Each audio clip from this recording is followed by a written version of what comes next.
Januari tahun 2025.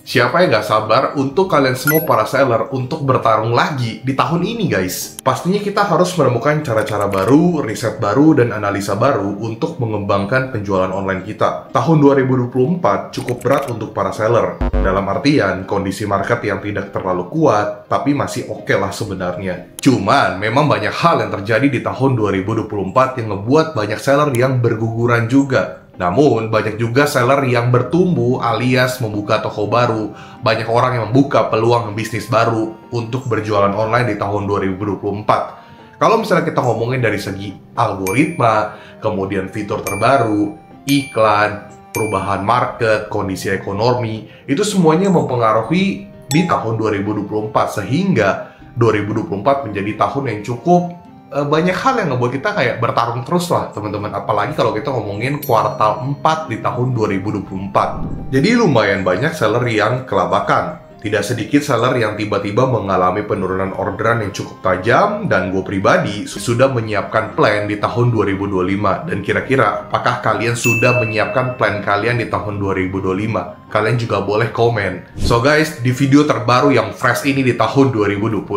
lebih tepatnya di Januari, gue pengen ngebahas soal SEO terlebih dahulu. Karena gue pengen dimulai dengan membuat produk lebih strong terlebih dahulu. Sebelum nanti di video-video selanjutnya di awal tahun 2025 gue akan membahas lebih dalam, baik analisa dan teknikal. Kita bahas mengenai SEO terlebih dahulu karena ini lumayan penting ya, supaya produk kita lebih mudah ditemukan dan juga lebih gampang mendapatkan orderan. Tentunya menjangkau customer juga lebih banyak. Kalau kita ngomongin SEO, ini juga merupakan kunci kesuksesan produk kita supaya lebih mantap penjualannya. So, gue mau teman-teman tinggalkan like dulu sebelum gue lanjut video ini lebih dalam. Gue tunggu sampai hitungan ketiga. Jangan pelit untuk like, guys, karena ini video gratis gue buat untuk kalian. Jadi nggak ada salahnya untuk kalian klik tombol like aja. 1, 2, 3. Thank you guys yang udah like. Langsung kita masuk ke topik pembahasannya. Simple but gold. SEO itu nggak cuma soal ngomongin keywords, melainkan memaksimalkan pencarian supaya customer lebih tertarik dengan toko kita. Keyword searching memang diperlukan. Memang sudah banyak tools yang bisa kita gunakan untuk riset kata kunci, namun hal tersebut masih kurang kuat, karena di setiap kota atau daerah terkadang punya bahasa yang berbeda-beda. Malah terkadang keywords yang tinggi pencarian malah punya sisi buruk, yaitu banyak dilihat tapi kurang konversi. Ya, jadi kita ambil contoh simpelnya aja. Simple but gold. Kalau kita ngomongin SEO, memang ya banyak. Kayak kita bisa ngeriset kata kunci dengan tools-tools yang beraneka ragam. Walaupun sekarang tools-toolsnya kalau menurut gue pribadi, ya mereka tools-toolsnya berdasarkan general aja. Tapi terkadang ada hal-hal yang tidak bisa dibaca sama tools. Kayak misalnya bahasa-bahasa daerah, atau bahasa-bahasa kota, atau mungkin bahasa-bahasa kesehari-harian kita. Terkadang itu kan tidak muncul ya untuk di tools tersebut. Nah, gue pengen bahas ada beberapa keywords, contohnya juga dan gambar yang gue akan kasih lihat kalian. Ini perbedaannya apa dan gimana caranya kita bisa maksimalin kata kunci yang memang punya potensial dan menghindari kayak misalnya banyak dilihat tapi nggak ada yang beli, atau mungkin dilihatnya kurang tapi konversinya bagus, atau mungkin lumayan balance. Nah, ayo kita bahas. Bagi sebagian orang pasti tahu ini produk apa, dan bagi sebagian orang mengatakan bahwa ini adalah topi jerami atau topi petani. Tapi apakah kalian tahu ada nama lain dari produk ini, yaitu caping? Dan ternyata menggunakan judul topi jerami versus caping memiliki perbedaan konversi. Menggunakan caping lebih mudah mendapatkan konversi karena target marketnya orang-orang daerah yang tidak terlalu paham teknologi atau terbiasa memang mencari nama produknya itu caping. Kalian lihat perbedaannya dari topi petani dan juga caping. Mungkin bagi kita, kita carinya topi jerami. Walaupun gue pribadi gak mungkin juga beli produk itu untuk saat ini. Kita nggak tahu ke depannya apakah gue akan beli produk itu atau enggak. Tapi ternyata kalau caping, ya mungkin orang-orang daerah itu juga tahu ini topi jerami. Tapi karena mereka menggunakan bahasa sehari-hari itu namanya caping, akhirnya mereka ya belinya menggunakan kata keywords caping. Dan ternyata ketika gue compare, kebetulan klien gue ini ada yang menjual produk ini.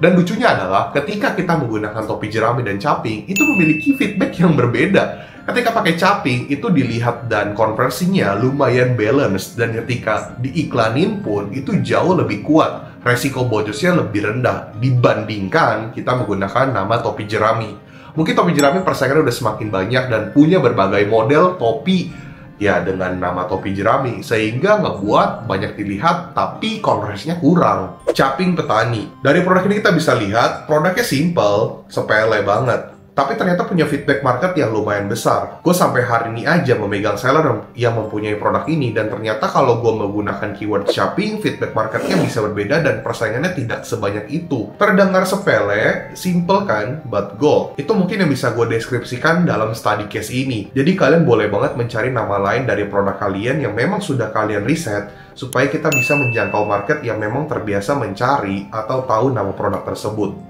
Ini something yang menarik menurut gua guys, karena ketika kalian benar-benar ngeriset dan ketika kalian mengetahui nama-nama lain yang bisa kalian masukkan ke dalam judul berdasarkan nama-nama yang orang daerah tahu, itu lumayan membantu untuk ningkatin produk kalian. Dalam artian, bukan berarti kalian nggak boleh menggunakan keywords yang memang demand atau pencariannya itu banyak, boleh-boleh aja. Tapi terkadang kita juga harus mengetahui kan, resiko boncos itu di mana-mana. Apalagi kalau misalnya kita beriklan. Kalau misalnya tidak beriklan, ya memang tidak ada kerugian. Namun sayang kan, harusnya kita punya penjualan lebih banyak, tapi ya jadinya agak sulit untuk naik. Optimize structure internal link.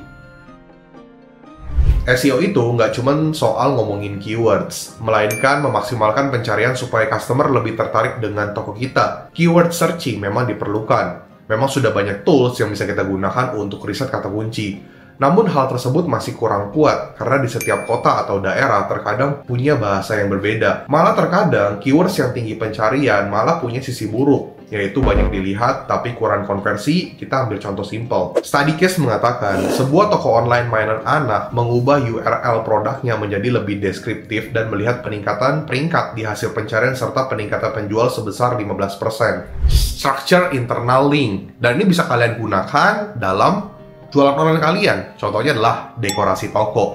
Memang structure internal link ini itu akan lebih powerful kalau misalnya kita punya website e-commerce kita sendiri, alias toko online kita sendiri berbentuk website, bukan jualan di marketplace. Tapi masih bisa kita akalin dengan cara menggunakan dekorasi toko, supaya kita bisa mengarahkan nih customer yang datang ke toko kita itu mau kita apain, mau kita arahkan apa, atau mau buat kita membuat dia untuk ngelirik produk yang ini. Dan itu lumayan helpful. Contoh study case simpelnya, dulu Tokopedia itu bisa kita masukkan link itu di deskripsi. Dan ketika kita masukin link di deskripsi, itu bisa diklik sama customer dan akan langsung masuk ke link produk yang lain.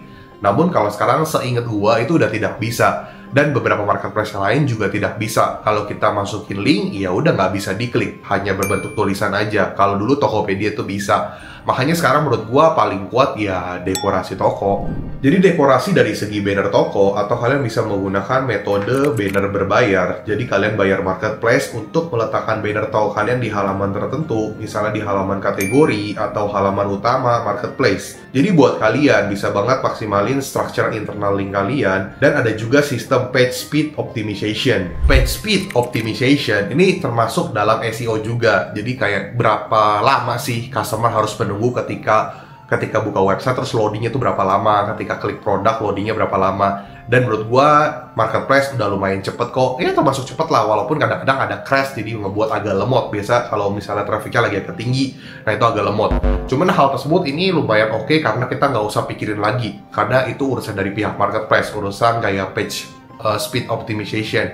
Jadi kalian fokus aja ke structure link kalian, yaitu adalah dekorasi. Karena kalau kita ngomongin soal speed optimization juga lumayan penting. Karena kalau speednya agak melambat itu kan pasti jadinya customer males nunggunya, akhirnya nggak jadi beli, traffic drop, orderan drop jadinya kayak gitu.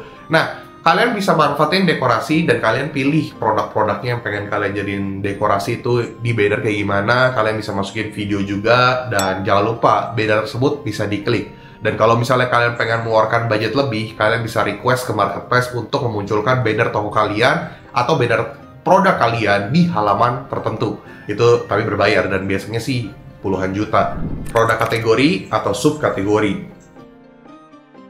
Nah, hal ini yang sering dianggap sepele bagi banyak seller. Setiap produk yang kalian upload itu terdapat pemilihan kategori. Setiap kategori yang kalian pilih itu mempengaruhi SEO kalian. Jadi kalau kalian salah dalam pemilihan kategori, maka produk kalian punya potensi untuk tidak dinaikkan. Atau bisa tetap naik, ada penjualan, tapi tidak dominan di kategori tersebut. Dalam kategori pencarian ini, misalnya perlengkapan rumah, maka akan keluar produk-produk yang populer. Jadinya kalau kalian salah, ya tidak bisa muncul di dalam kategori atau subkategori ini. Nah, ingat ya, terkadang ada revisi dari pihak marketplace yang secara otomatis. Kayak misalnya kalian ada salah penginputan kategori, nanti dari pihak marketplace yang revisi. Cuma terkadang revisi mereka itu juga kadang salah. Makanya kalian harus sering-sering ngecek notifikasi toko apakah kalian ada diubah kategorinya. Nah, kalau misalnya diubah kategorinya dan salah, ini lumayan beresiko buat produk kalian dan kalian bisa ajuin banding supaya dibenerin lagi. Dan hati-hati juga kalau misalnya tiba-tiba kalian ganti kategorinya atau diganti sama sistem marketplace, kalian bisa kehilangan yang namanya ranking produk kalian di kategori tersebut. Contoh, di perlengkapan rumah, misalnya di alat-alat penggorengan, let's say, kalian jual wajan, dan wajan kalian udah masuk top 15, misalnya top 15. Tiba-tiba diubah sama sistem marketplace atau kalian ubah. Dan si wajan tersebut yang tadinya di top 15 di kategori wajan, itu tiba-tiba bisa hilang. Dan ketika kalian balikin lagi, tidak muncul lagi. Dan kalian harus mengulangnya lagi. Semoga kalian paham. Dan ini lumayan penting guys. Karena ada tipikal customer yang memang mencari produk berdasarkan ranking dari produk. Dan ini lumayan membantu juga. Jadi menurut gua hal ini harus kalian perhatiin. Dan lebih bagus lagi kalau misalnya kalian setup kategori dari awal itu tidak salah. Kecuali memang ada perubahan kategori dari pihak marketplace yang harus ngebuat produk kalian itu ganti kategori. Jadi lumayan penting kan untuk kalian cek. Sepele juga, tapi ini lumayan penting. So guys, gimana soal SEO di video ini? Semoga terbantu, kalian mendapatkan insight baru, experience baru, dan ini adalah langkah awal yang harus kalian lakukan di tahun 2025 sebelum kalian setup sesuatu yang lebih panjang dan lebih kritikal lagi ke depannya. Ini adalah hal yang harus kalian lakukan di awal. Menurut gue pribadi, Rio Gandhi, dan gue berharap kalian berjuang lagi dari nol di tahun 2025 di Januari ini. Kita harus semangat dan kita harus ngebuat toko online kita bersinar lagi di tahun ini. Dan jangan lupa untuk selalu berinovasi dan keep up to date, dan jangan lupa untuk subscribe channel YouTube Rio Gandhi. Dan jangan lupa buat teman-teman di sini yang pengen beli digital course gue bisa ke link di bawah ini. Dan buat teman-teman di sini yang pengen pakai jasa konsultan gue akan mulai lagi nih teman-teman. Kalian bisa chat ke nomor tersebut, pengen tokonya gue cek, gue bedah tokonya, atau gue datang ke kantor kalian, ke kota kalian, atau mungkin ke negara kalian. Well, yuk kita mulai lagi. Karena di awal tahun ini gue pengen membuka peluang lagi untuk gue ngecek lagi toko-tokonya. Berapa bulan terakhir gue agak close dan sekarang gue buka lagi. So, gue tunggu chat kalian dan gue tunggu untuk toko kalian gue cek. Rio Gandhi, peace out.